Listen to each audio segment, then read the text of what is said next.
The raging storm consumed the air, the lightning flashed and the thunder roared, but that was all the better for this girl. She loved the way that the wind would blow through her long curly brown hair. She was short and she was weak, and with the Vikings this was not a good thing. She would not fish like the others, she could not hunt like the others.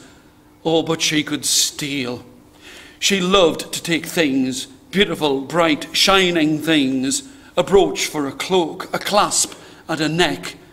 And she would take things that did not belong to her, for she'd been exiled far away from all of the rest, away from the village and the longhouse, to a house by herself by the edge of the forest. And now, as everyone else was running out to look after the cattle that were frightened by the lightning, to corral the sheep who were frightened by the sound and the roar of the thunder, she knew that this was her chance to go inside of the longhouse and take things that did not belong to her. Everyone else always thought that they could trust the rest of the people in the village. They could leave their things where they would sleep, and no one would steal anything. But they had not counted on her.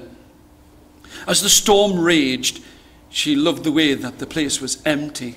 And now she reached inside of a bag, and she expected to find a ring or a necklace or a bracelet to place upon her hand. She felt inside of one of the soft leather bags, and as she opened it, she saw that there was a plate, a golden plate, with writing upon it that she could not recognize.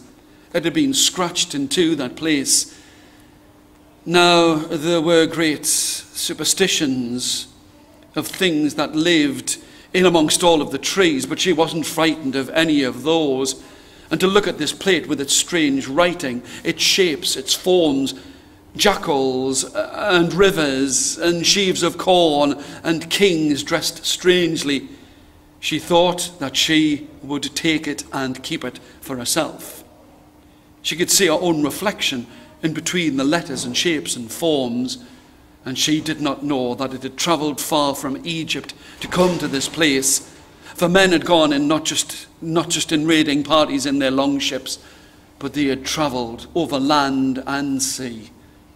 But now it was going to be hers. She placed it in the hood of her cloak, and she could feel it as it rattled and bashed against her back.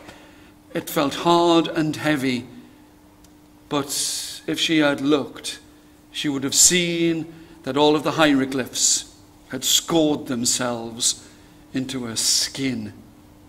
But back inside of her own home, she sat by a crackling fire, and there was a cup she'd been given by her mother who had sent her to live away from the village.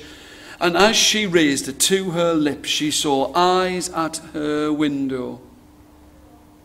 Usually she wasn't frightened by anything, but there were dark eyes that were peering this way and that, and they smiled. They smiled to her, and as she drank, the world seemed to move all about her in fog and smoke that wasn't coming from the fire's flames.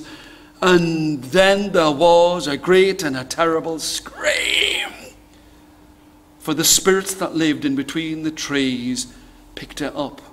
She could hear them whispering in her ear, "Thank you. You have freed us. You have brought the spell that has freed us from the wood, and now we will take you to a place that you will love, for you like bright and sparkling things." And they took her to a place where the mountains were made of gold. But it was gold that was in the shape of a great, round, huge valley that was circled all around with water at its base, and in the water there were fish, and she had water to drink and fish to eat, and she was surrounded by gold that she could not use. She had water to drink and fish from out of the great water. Now, that settlement by the edge of the forest grew bigger, but many hundreds of years later, the body of a woman was found by the edge of golden mountains, and in her hand she had a golden plate. The archaeologists did not know where a plate that had been made in Egypt could have come to such a place, but her bones would not tell, and the story was whispered by crackling firelight.